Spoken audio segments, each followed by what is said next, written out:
Buenas noches, amigas y amigos de la Sociedad Lunar Argentina. En un par de minutos comenzamos.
Hola, bienvenidos una vez más a nuestro ciclo de actividades online Café Lunar.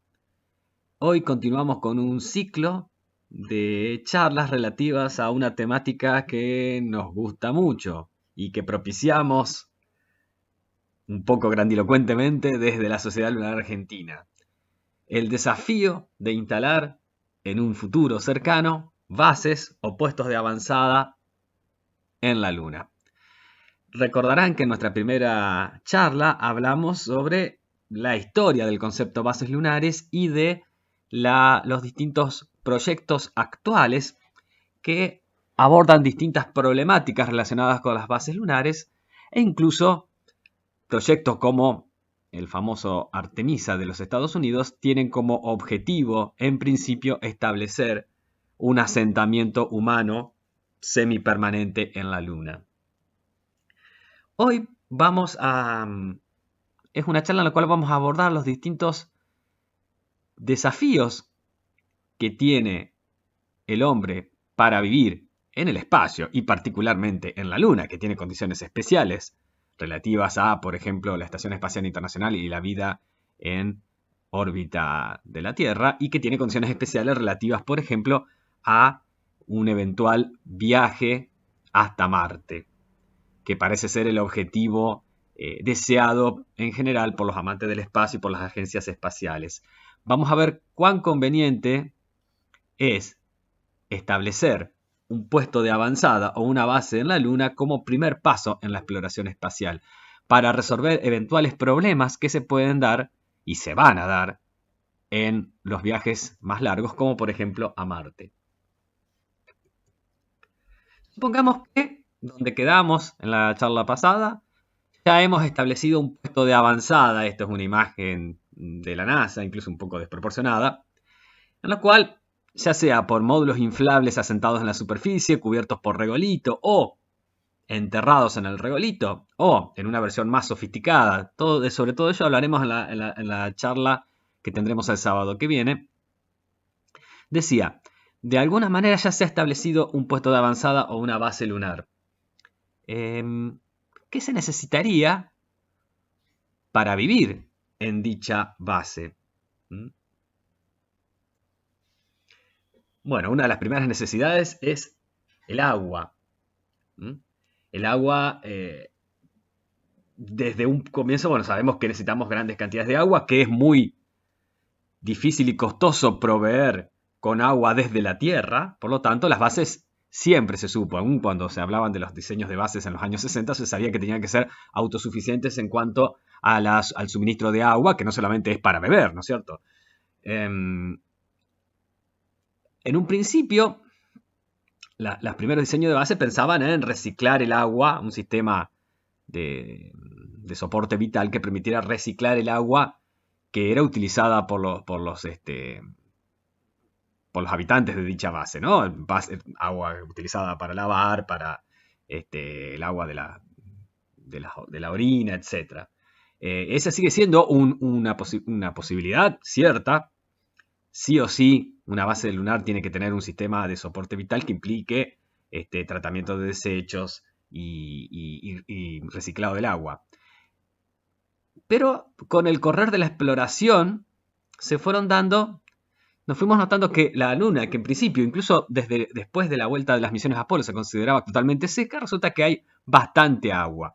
Primero, se confirmó lo que siempre se sospechó, que el agua podía estar congelada en ciertas zonas, en los polos. Pero recordarán que en la Luna, en prácticamente toda la superficie de la Luna, hay 14 días de iluminación solar y 14 días de noche. Pero eso no se da en los polos, en los cuales hay regiones permanentemente soleadas, y eso implica que donde, por las características del terreno, no alcanza la luz solar, hay también regiones permanentemente en sombras, donde podría haberse conservado agua de los numerosos, por ejemplo, impactos de cometas y meteoritos. Bien, eso determina que sí o sí las primeras bases lunares van a ir a los polos, y eventualmente el que es preferido es el polo sur, para poder disponer de iluminación permanente y agua atrapada en hielos, en zonas permanentemente en sombras. Actualmente, hace poquito se terminó de confirmar otra cosa que se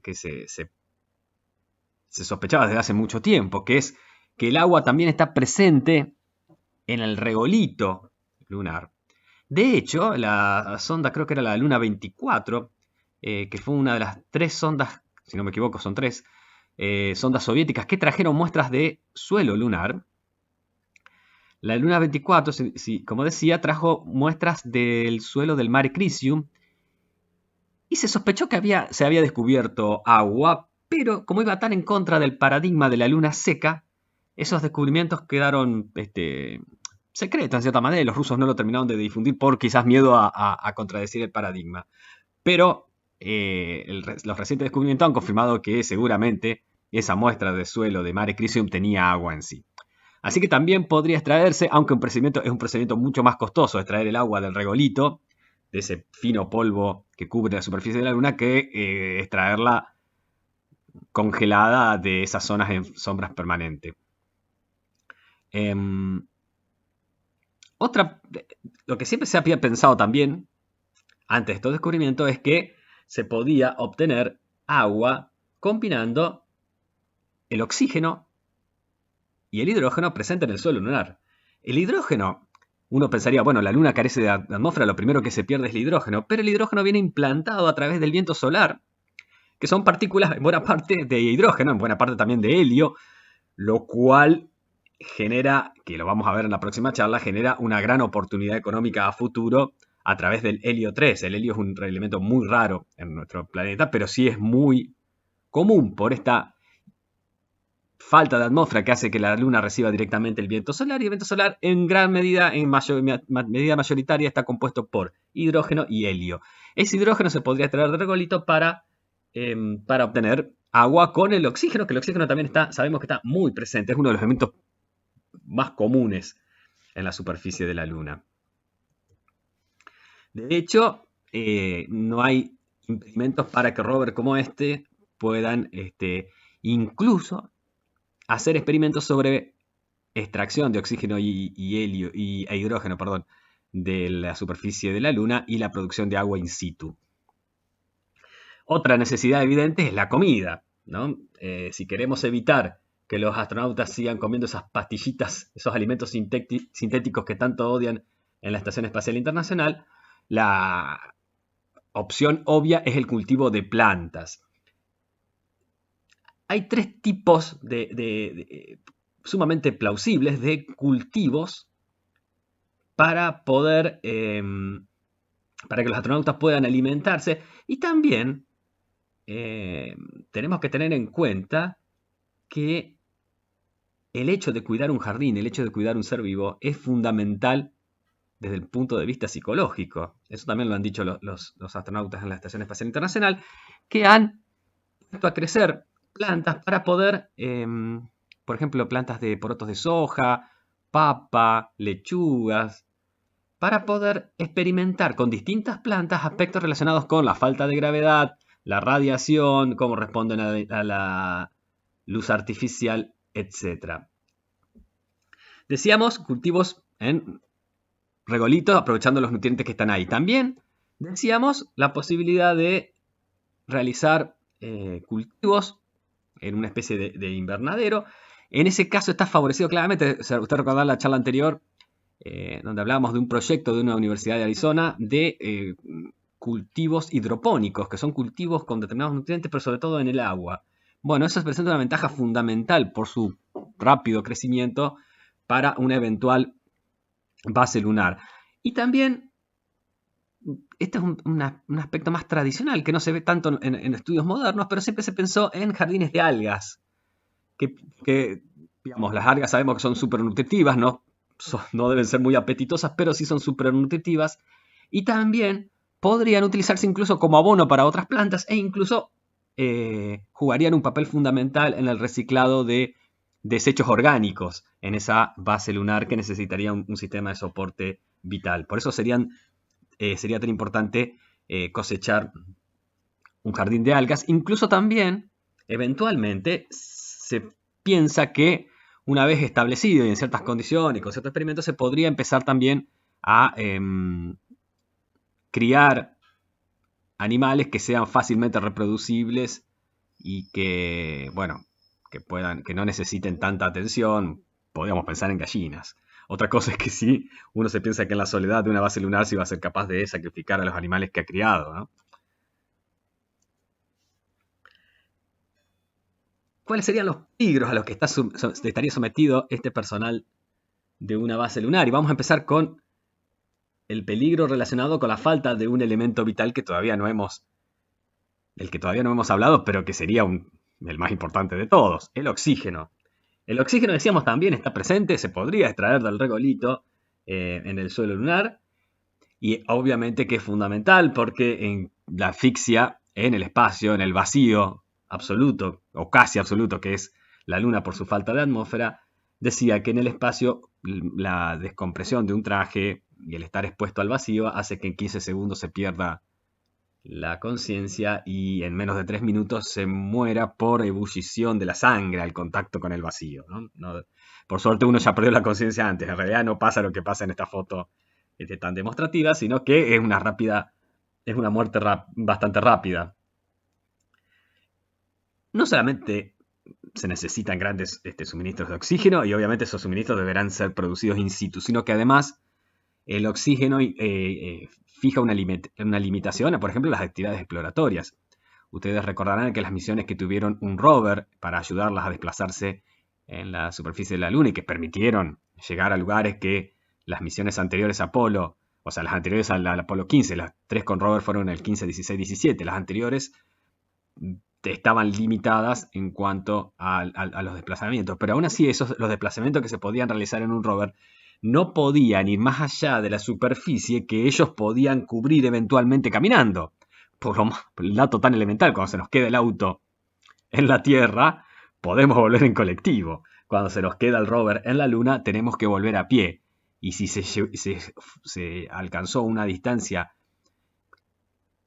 para la cual necesitamos caminar un tiempo mayor al tiempo que tenemos en nuestras mochilas de soporte vital, es la muerte segura. Por lo tanto, seguramente en un sistema de bases lunares habrá estaciones a ciertas distancias que permitan ser un lugar seguro donde reaprovisionarse con oxígeno, por ejemplo.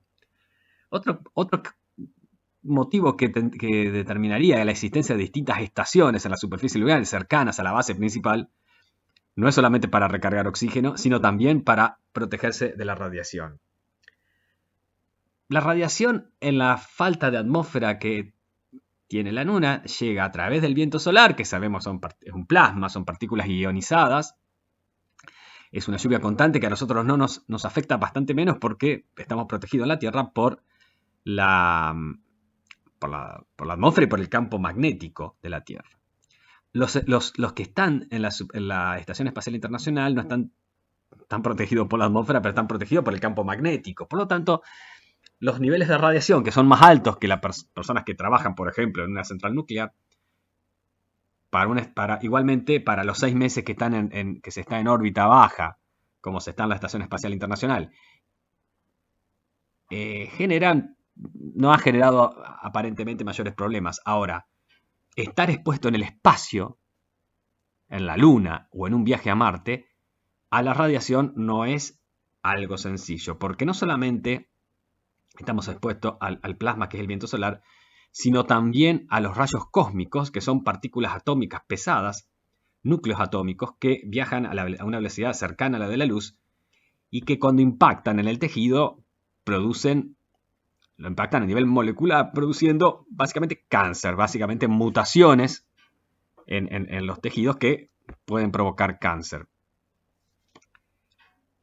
Contra el viento solar, la protección de aluminio de las naves genera una cierta protección, una protección a través de si estableciéramos una base lunar con hábitats inflables, por ejemplo, enterrados con un manto de 2 metros de regolito, impediría en gran manera la radiación que viene del Sol, y en cierta medida, no está muy comprobado, qué parte de los rayos cósmicos, que claramente, tanto los solares y sobre todo los rayos cósmicos galácticos, que son los más mortíferos, pero no estamos completamente, a 1, a 2 metros o a 3 metros, o lo que sería mejor, en un tubo de lava, en una base mucho más evolucionada, que estuviera a muchos más metros, estaría igualmente expuesto a una dosis de radiación. Hay que ver cuán tolerable es. Acá tenemos un gráfico de la Agencia Espacial Europea que nos muestra a las dosis que estamos expuestos en el espacio. Estaríamos expuestos a 50 veces más radiación de la permitida, por ejemplo, o más, para un trabajador como Homero Simpson en una planta nuclear. No es un dato menor la radiación. La radiación genera, bueno, como he dicho, cáncer, que puede ser rápidamente. Por ejemplo, imaginemos un viaje de 6 meses hasta Marte, como se habla, más una estadía en Marte en un año y medio, más un viaje de vuelta en 6 meses. Por las dosis de radiación de agresividad, un astronauta podría desarrollar cáncer en ese mismo viaje de ida de 6 meses. Lo cual implicaría la necesidad de un tratamiento de quimioterapia que es totalmente inalcanzable en una nave espacial. O sea, es un dato fundamental el tema de la radiación, que ya no solamente produce cáncer, sino que también produce, cataratas, que es algo que sí se ha comprobado en los astronautas que han estado en el espacio, sobre todo los astronautas de Apolo, que 4 o 5 años después tienden a tener una tendencia a producir cataratas. Si están mucho más expuestos en el espacio exterior, podrían desarrollarla incluso en el viaje, ¿no? Por lo tanto, la radiación es un tema que me parece es una de las grandes impedimentos a un viaje a Marte, porque llegarían astronautas que llegarían probablemente con cáncer incluso en estado avanzado, ¿no? También ha habido estudios que muestran que los rayos cósmicos podrían generar, por ejemplo, síntomas parecidos al Alzheimer, que no es cosa menor, ¿no?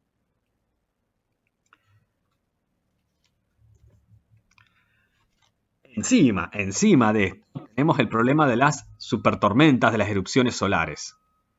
Si la radiación del viento solar es continua, por lo tanto se va acumulando y por lo tanto podríamos decir que con una adecuada protección sería tolerable, un evento supermasivo como el que se dio, por ejemplo, entre el Apolo 16 y el Apolo 17 en 1972, hubiera freído literalmente a los astronautas, ya sea en viaje a la Luna o hacia la Tierra o en la Luna. Son dosis altísimas de radiación, muy concentradas, por lo tanto, seguramente les acaecería la muerte en poco tiempo. No sé cómo pueden resolver en un eventual viaje a Marte la eventualidad de un de una super tormenta solar. Por eso es que decía también que en la Luna deberían, seguramente se planearán distintas estaciones para reaprovisionarse de oxígeno y para tratar de buscar refugio en el caso de un evento como el de 1972, que por ejemplo hizo estallar minas en toda la costa de Vietnam, minas que habían puesto los norteamericanos, y ustedes imagínense que eso se produjo en la Tierra con la protección de la atmósfera y del campo magnético. O sea que, y cómo podríamos en una nave espacial, es muy difícil dar el blindaje suficiente para evitar la radiación mortal de un superevento solar, porque sería tan pesada la nave que no sería monstruosa la cantidad de combustible que se tendría que manejar. Por lo tanto, pero ese dato sí se podría manejar en un asentamiento humano en el cual en superficie, teniendo, como se tiene, los datos de las dosis de radiación producidas en eventos supermasivos, de tal manera que los astronautas puedan tener siempre a mano un refugio. Un factor de riesgo que se infraestimó al momento de las misiones Apolo es el molesto polvo lunar. Aquí hay una imagen famosa de Eugene Cernan del Apolo 17, una de las misiones que más estuvo expuesta al polvo lunar. Los astronautas cuentan que tenía un olor a pólvora bastante desagradable, que produjo episodios como cercanos, digamos, muy similares produjo alergias, produjo problemas respiratorios. Bueno, como decía, olía muy mal. En teoría no debería haber pasado hacia el módulo, pero es imposible. El polvo lunar es imposible de sacar de los trajes, de las viseras, de los cascos. ¿Por qué? Muy chiquito. La definición de polvo lunar es que tiene menos de 20 micras de tamaño. Es abrasivo porque son como pequeñas.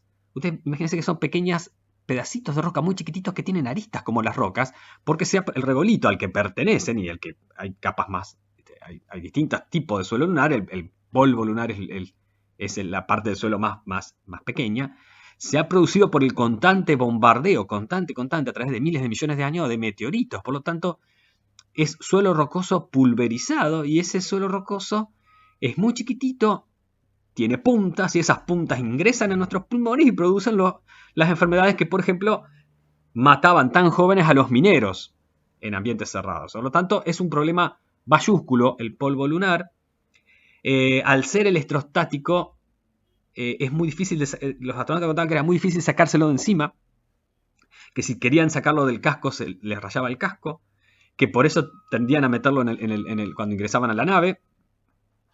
Aunque el hecho de ser electrostático permitiría que, por ejemplo, el hecho de ser electrostático, por ejemplo, genera un fenómeno muy interesante que presenciaron los astronautas y que presenciaron también las sondas Surveyor, que es que el polvo que tiene carga negativa en el lado oscuro de la Luna y la carga positiva en el lado iluminado, por ese contraste de cargas, al momento cuando pasa el terminador, el polvo levita desde las zonas oscuras hacia las zonas iluminadas, produciéndose una nube de polvo brillante a pocos metros de altura sobre el suelo. Esa característica es el electrostático, además permitiría, a través de dispositivos magnéticos, eliminar dicho polvo. O sea que eso en realidad también sería una ventaja. Hay que tener en cuenta también que varía de acuerdo a la geografía lunar. Si uno ve las afirmaciones de las distintas misiones Apolo, va a ver que hay misiones en las cuales no se levanta mucho polvo cuando llegan y hay otras en las que quedan completamente sumergidos en polvo. Por lo tanto, obviamente, afecta la visión, que es un problema fundamental. Afectaría la minería lunar en el futuro. Te imaginas ese polvo levantándose suelto luego de una explosión. Bueno, obviamente provocaría, como dijimos, alergias y enfermedades lunares, dificultaría muchísimo la atracción de los rovers, generaría mucho para las máquinas, por eso también las máquinas que trabajan en la Luna, incluso robóticas, tienen que tener un diseño especial porque el polvo lunar, al ser tan abrasivo, generaría graves problemas. Imagínense que los lubricantes se evaporarían incluso en el vacío absoluto de la Luna. al no haber atmósfera también, el calor no se pierde por convección. Por lo tanto, si una máquina se recalienta porque el polvo lunar depositado la hace recalentar, no hay manera que se enfríe. No hay manera que se fríe externamente, digamos, ¿no? Así que el polvo lunar es uno de los aspectos fundamentales y de los más adversos a la civilización futura en la Luna. La misma falta de atmósfera, eso sí, impide que el polvo lunar viaje desde un lugar a otro de la Luna más allá. Solamente lo puede hacer, como dijimos, por ese fenómeno de la levitación electrostática, porque falta atmósfera en la Tierra, en la Luna. Hay un vacío absoluto, ustedes lo pueden ver en las filmaciones de los misiones Apolo 15, 16 y 17 que tuvieron un rover y en las cuales uno puede ver cómo el rover levanta el polvo lunar y el polvo lunar vuelve a caer casi enseguida. ¿Por qué? Porque no hay atmósfera que lo sustente. Por lo tanto, aquello que uno puede leer en libros muy antiguos que decían que la minería estaría expuesto al riesgo de levantar grandes cantidades de polvo, eso sería en el lugar, pero no afectaría al resto de la superficie de la Luna, a diferencia de Marte, en la cual tenemos atmósferas formadas por vientos huracanados. Esa misma falta de atmósfera hace que, bueno, impactan los micrometeoritos, que es un riesgo claramente, pero que sería fácilmente evitado con la misma cobertura de regolito o bases enterradas digamos, que se piensan para evitar un riesgo mucho mayor que es la radiación. Otra característica de la vida en la Luna es cómo ilumina el Sol en una atmósfera, en una superficie sin atmósfera, sin rasgos visibles de la superficie, lo cual hace que al no haber bruma en el horizonte, desplazarse en la Luna genera efectos bastante similares a los de los desiertos, en los cuales las distancias parecen estar mucho más cerca de lo que realmente está. Eso lo sufrieron los astronautas del Apolo 14 cuando buscaban un cráter que se llamaba Kohn, y en esa pareja bastante especial que eran Edgar Mitchell y Alan Shepard, y Alan Shepard estaba empecinado en llegar a la superficie de un cráter en el cual podían ver, bueno, las rocas que habían sido excavadas por el impacto y por lo tanto bastante frescas, y con mapas hechos por fotografía intentaron llegar. Ahí tenemos un video en nuestro canal en YouTube sobre eso. Intentaron llegar a ese cráter y no llegaban nunca. Para cómo fue la última misión sin rover, por lo tanto cargaban sus equipamientos científicos en un carrito que después que Alan Shepard hizo la tontería esa de golpear una pelota de golf, eh, todos tomaron a la risa como que ese era el carrito de golf, pero en realidad era el carrito que llevaba los instrumentos. Fue bastante complicado porque, bueno, ellos querían llegar a toda costa y desde la base, desde el comando en tierra, les decían que no lo hicieran porque estaban chequeando los datos vitales y el oxígeno y el agua y demás. Fue una cosa bastante arriesgada. Eso se evitó a partir de la introducción de los rovers, esas excursiones peligrosas, pero también está dada porque no podían distinguir las distancias. Era muy difícil distinguir las distancias y todo parecía más cerca de lo que estaba, ¿no? Y muy parecido a lo que pasa en el desierto. Bueno, en la Luna hay 2 semanas de luz y 2 semanas de oscuridad, por lo tanto, es un dato a tener en cuenta y es un dato que hace que las futuras bases van a estar en los polos donde son esos dos lugares, digamos, muy en la cercanía de los polos, en los cuales la iluminación, hay lugares que están iluminados eh, por el sol perpetuamente. Las variaciones térmicas son inmensas entre el día y la noche, entre esos 14 días en sombra y 14 días iluminados, desde más de 100 grados de temperatura hasta casi 200 grados bajo cero, con lo cual eso genera evidentemente estrés térmico que va a afectar a las maquinarias que se implanten, ¿no? Pero a su vez en cada sitio tenés 14 días con energía solar no interrumpida por la atmósfera, por lo tanto energía solar permanente, por lo tanto energía solar previsible, que se puede recoger a través de paneles solares hechos por regolito. Es súper interesante y creo que eso lo vamos a ver en la última charla. Es uno de los grandes incentivos para un asentamiento permanente en la Luna. Si pudiéramos producir energía solar masivamente en la Luna y poderla transportar a la Tierra con todos los problemas relacionados con el uso de combustibles fósiles que tenemos en la Tierra. La gravedad es un gran tema para los viajes espaciales. Es un tema un poco atenuado en la Luna, donde tenemos un sexto de la gravedad terrestre. No tenemos la falta absoluta de gravedad que tenemos en la Estación Espacial Internacional, por ejemplo. Igualmente, la falta de gravedad genera una serie de problemas muy importantes. Muy importantes. El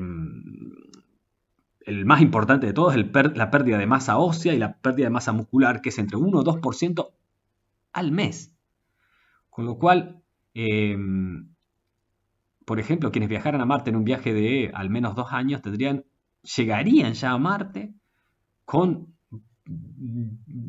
casi podríamos decir la masa muscular y ósea de una persona anciana, lo cual es muy poco alentador para realizar tareas en la superficie de un planeta, tareas de alto rendimiento en otro planeta, ¿no? Además produce problemas renales, las famosas piedritas se forman mucho más ante la falta de gravedad, el corazón no funciona igual, hay problemas visuales que no son solamente las cataratas producidas por la radiación, sino que se produce un síntoma que es como una especie de presión de la caja craneana sobre el nervio óptico, que hace que muchos astronautas en la estación espacial tengan que usar lentes y que después no se recupera tan rápidamente cuando vuelven a la Tierra.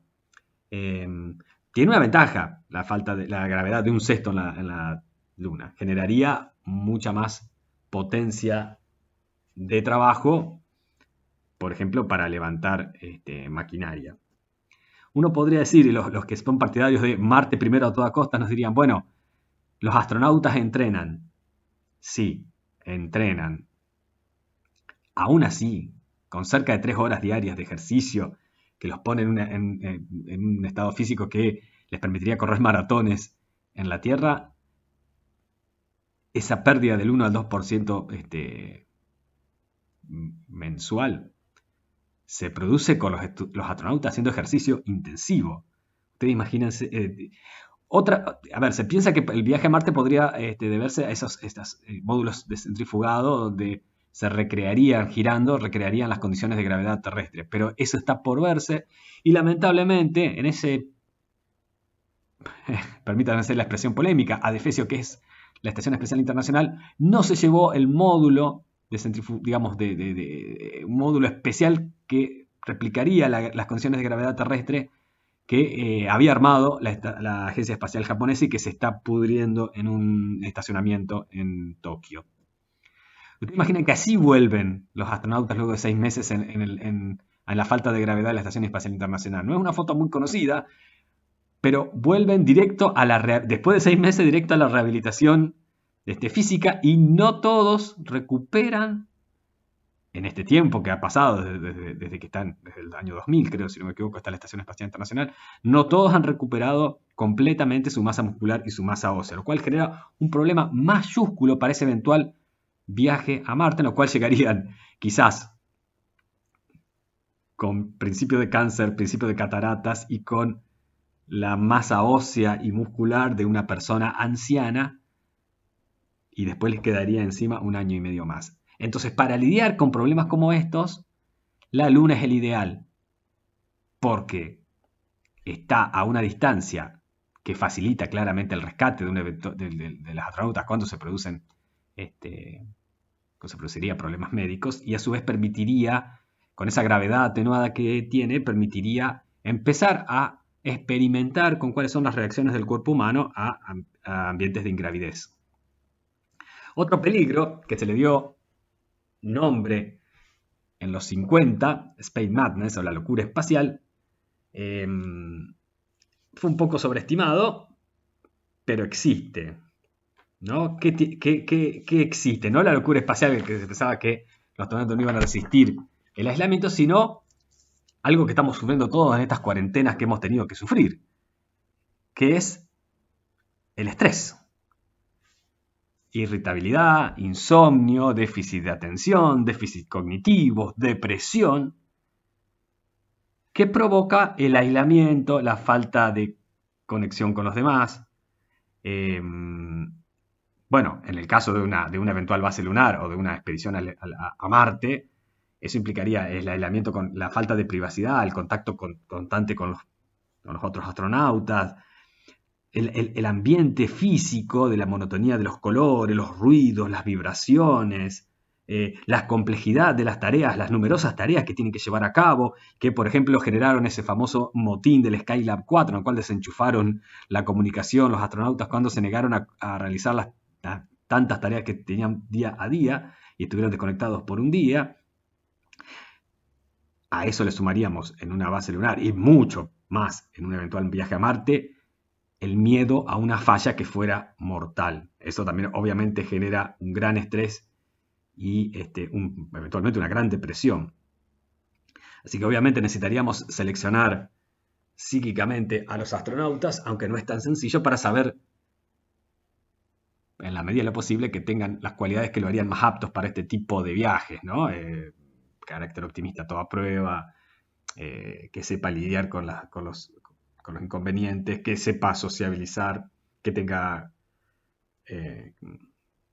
cualidades de líder, etc. Aparte de cualidades físicas, ¿no? Ser menos susceptible a los efectos nocivos de la radiación, a la pérdida de masa muscular, a la pérdida de voz, o sea que seguramente esos astronautas serán testeados genéticamente. También psicológicamente. La imagen impresionante es el doctor Rogozov en 1961 en una base soviética en la Antártida que tuvo que autooperarse de apendicitis. Por eso, ustedes saben por qué a los que van a la Antártida los hacen operar de apendicitis, porque el apéndice parece que no sirve para mucho y para que no tenga que superar este tipo de situaciones que también se van a dar en una base lunar o en un viaje a Marte.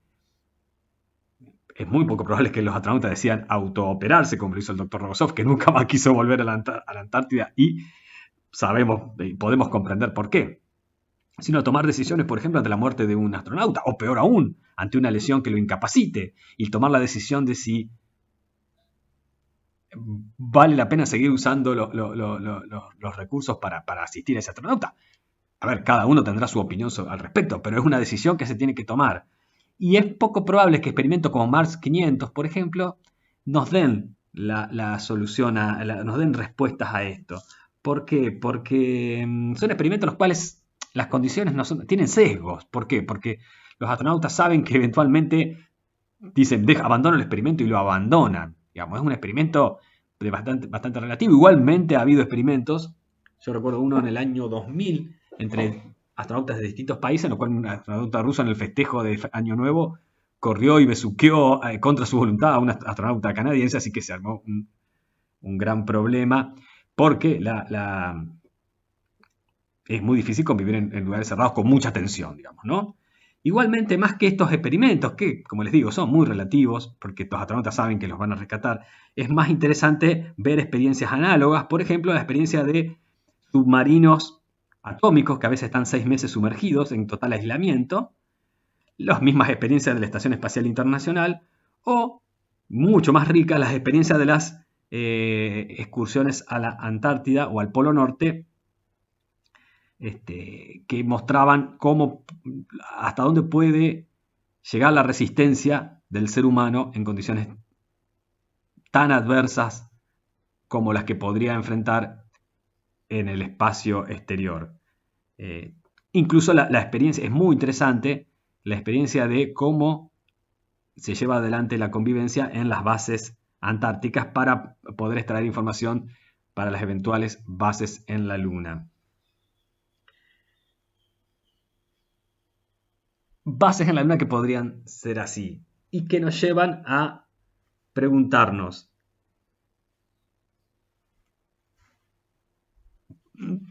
¿vale la pena ir primero a Marte de tal manera que repitamos las experiencias de la misión Apolo? Fíjense que la misión Apolo, como lo dijimos en la primera charla, de haber abandonado ese paradigma de Von Braun, que implicaba haber construido primero una estación espacial y luego naves reutilizables, de manera que los viajes no fueran una experiencia única, sino fueran una experiencia repetible. Ese paradigma se abandonó y se llegó a la Luna, pero cuando se clausura Apolo, ustedes fíjense que el hombre no volvió a salir de la órbita espacial, de la órbita terrestre, hasta ahora. Más de 50 años después. Por lo tanto, nos tendríamos que preguntar si viajar a Marte, pues podría ser un objetivo válido,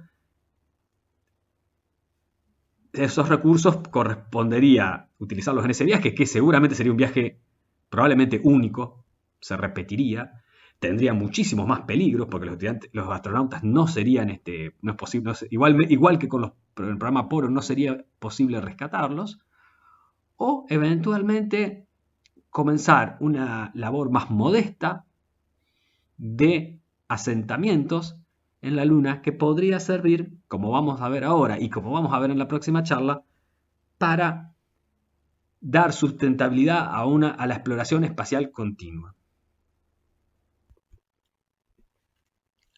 Ahora bien, ir a la Luna nuevamente antes de llegar a Marte, ir a Marte antes de la Luna porque en la Luna ya estuvimos, como dijo por ejemplo Buzz Aldrin cuando apoyó la cancelación del programa Constellation en 2010 por Obama.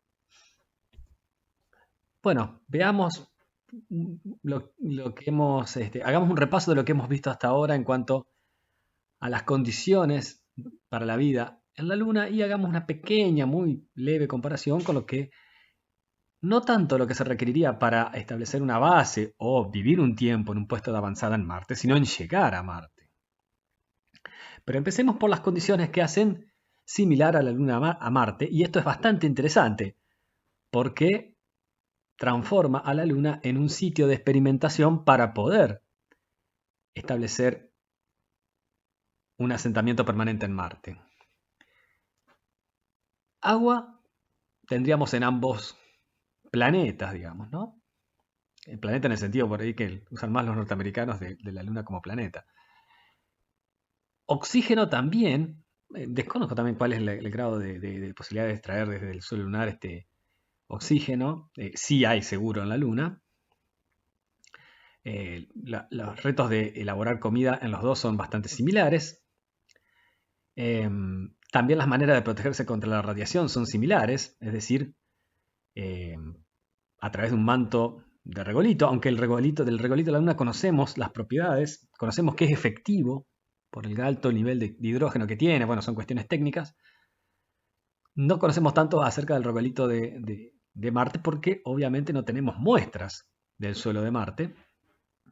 Sí sabemos que en Marte habría tubos de lava, como hay en la Luna, lo cual podría ser una ventaja, pero claramente no es tan sencillo ir a una primera base en un tubo de lava, es decir, ya es difícil aterrizar en otro planeta. Mucho más difícil es adentrarnos a las cavernas de otro planeta, ¿no? La luz solar en la Luna es claramente muy molesta y genera esos periodos de sombra e iluminación que hacen que las diferencias de temperatura sean tan extremas con todos los perjuicios que ocasiona, pero a su vez es una importantísima fuente de energía que puede inclinar la balanza para el aprovechamiento comercial de la Luna. En Marte no tenemos ese factor. La gravedad entre ambos, no tengo el dato de cuál es la gravedad de Marte, es un poco más cercana a la Tierra comparado con lo de la Luna, pero en ambos casos la gravedad, digamos, la gravedad menor a lo que es la Tierra, la gravedad para la cual nosotros hemos ido evolucionando, debería ser estudiada a largo plazo. Claramente es más factible hacer esos estudios en la Luna. Los problemas psicológicos que puede traer el estrés por confinamiento en una base en la Luna son los mismos en Marte y agravados. Claramente acá pusimos posibilidad, pero sería con imposibilidad de rescate. En Marte no habría posibilidad alguna de rescatar más allá de la película del marciano, ¿no? Por lo tanto, en realidad también esta es una comparación ociosa porque tendríamos que comparar con el viaje a Marte. El viaje a Marte, que como les decía, que en el mejor de los casos serían 6 meses de ida, un año esperando en Marte hasta que la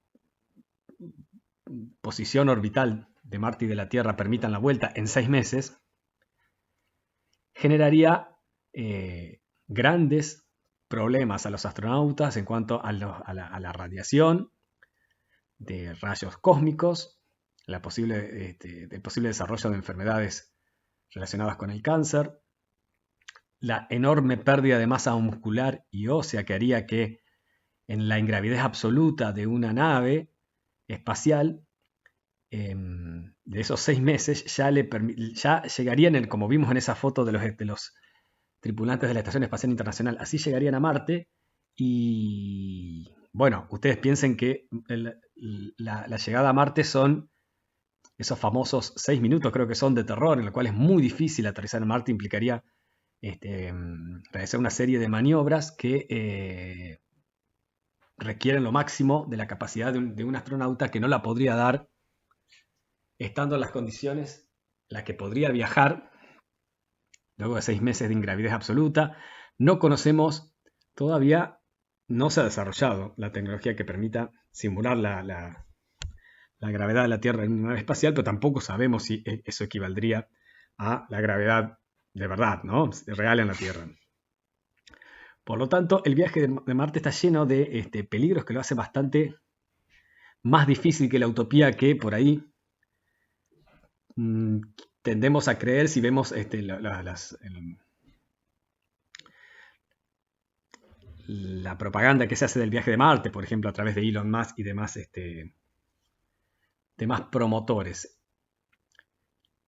Hay una confusión en cuanto a que Marte podría ser habitable. Marte podría ser habitable luego de un proceso de terraformación que llevaría miles y miles de años y miles de millones de dólares en recursos que no sabríamos de dónde saldrían. Así que, en realidad, promover el viaje a Marte directo porque se podría llegar a vivir en Marte es promover un futuro muy lejano. Mientras que la Luna podría ser un futuro muy cercano. La Luna tiene una serie de ventajas. La primera y la fundamental, la proximidad con la Tierra, que permite establecer comunicación directa con la cara visible. Eso implica también la posibilidad de realizar trabajos robóticos con robots no solamente autónomos, sino también teledirigidos, que son mucho más precisos. Y los soviéticos hicieron un experimento súper exitoso y muy con tecnología que hoy sería súper primitiva, pero fue muy exitoso, que fueron los rovers Lunokhod. La Luna tiene abundante energía solar, tiene la mitad del mes de energía pura del Sol, sin mediar ningún tipo de atmósfera, con lo cual es una importantísima fuente de energía que podría, ya lo vamos a ver en la próxima charla, ser utilizada en la Tierra. La gravedad de la Luna, los astronautas no tendrían esos 6 meses terribles de pérdida que se verían reducidos a tener los huesos y los músculos de un anciano de 100 años, como sería el viaje a Marte. Tiene protección subterránea, que sin duda es uno de los grandes hitos en que se van a estudiar antes de poder determinar un sitio de un futuro asentamiento. Las posibilidades científicas son enormes. Como decía, una solución energética a largo plazo, sobre todo relacionado con, como vamos a ver en la próxima, con la energía solar. Tiene abundancia de recursos. El más nombrado es el helio 3, que como decíamos antes, con la por implantación de viento solar en el regolito, hay esa derivación, digamos, podemos decirlo en términos groseros, del helio. Está muy presente en la Luna. Se dice que China tiene los ojos puestos en eso. Por supuesto, primero es una fuente de recursos energéticos, pero primero tiene que darse un paso fundamental que no sabemos si se va a concretar, que es la radiación por fusión, que sería la gran fuente de energía del futuro. Si eso se llega a concretar, la energía estaría en la Luna, estaría en el helio 3. O sea que la Luna realmente es una fuente enorme de recursos. Y no solamente de recursos, ustedes piensan en todas las posibilidades de la astronomía en la Luna. Telescopios, monitoreo de asteroides, radioastronomía desde la cara oculta. Y a su vez, la falta de atmósfera haría muchísimo más económico los viajes espaciales. Lo vamos a ver en la próxima charla, todas las posibilidades enormes que brinda la Luna por la posibilidad de producir in situ con los materiales que tiene la Luna los combustibles, con la posibilidad de establecer sistemas que no serían adecuados para la Tierra, que tiene esa atmósfera tan pesada, que lleva la mayoría de los recursos en las expediciones espaciales actuales que salen de la Tierra, mientras que si las expediciones espaciales salieran de la Luna, no deberían gastar todo el combustible que tenemos que gastar nosotros para salir de la atmósfera y se podrían desarrollar este tipo, por ejemplo, adminículos como este mass driver o no sé, cañón hidráulico se llama, con lo cual que permite a través de la aceleración continua enviar cargas al espacio permitiría, una vez construido, de manera prácticamente casi gratis, digamos, ¿no? Toda esa es la aventura que se puede vivir en la Luna. Pero uno podría decir, sí, ¿quién va a poner el dinero para poder explotar los recursos de la Luna? Bueno, eso lo veremos en la próxima charla, en la que nos referiremos a cómo podría ser la colonización de la Luna, si realmente la colonización de la Luna puede ser realizada por los países o por las agencias espaciales, si será realizada por las agencias espaciales y cuáles son las oportunidades para que la iniciativa privada a través de grandes consorcios, seguramente replicando el modelo de negocios que hizo tan famoso a Elon Musk con SpaceX, es decir, tecnología de NASA y capitales, o tecnologías combinadas entre el sector privado y el sector público, si realmente es posible comenzar a vivir la aventura del espacio en un lugar donde realmente podríamos hacer nuestro primer paso fuera de la cuna, que es la Luna, donde podríamos experimentar con los efectos de la radiación en el ser humano, con los efectos de la gravedad atenuada, con alimentos desarrollados en el espacio, con propelentes desarrollados en el espacio, etcétera, etcétera, etcétera. Realmente la aventura de la Luna es fascinante, pero tenemos que ver quién invertirá en esa aventura, incluso teniendo en cuenta, y los abogados estamos por todos lados, el marco legal de la Luna, que hoy por hoy es el gran impedimento para que la empresa privada pueda intentar esa aventura. Bueno, vamos a dejar unos minutos para las preguntas que quieran realizar y desde ya les agradezco inmensamente por haber compartido este sábado a la noche con nuestro café al lado, el café que es la gran bebida, es el gran aliciente de las noches frías de los astrónomos, el café lunar. Muchas gracias.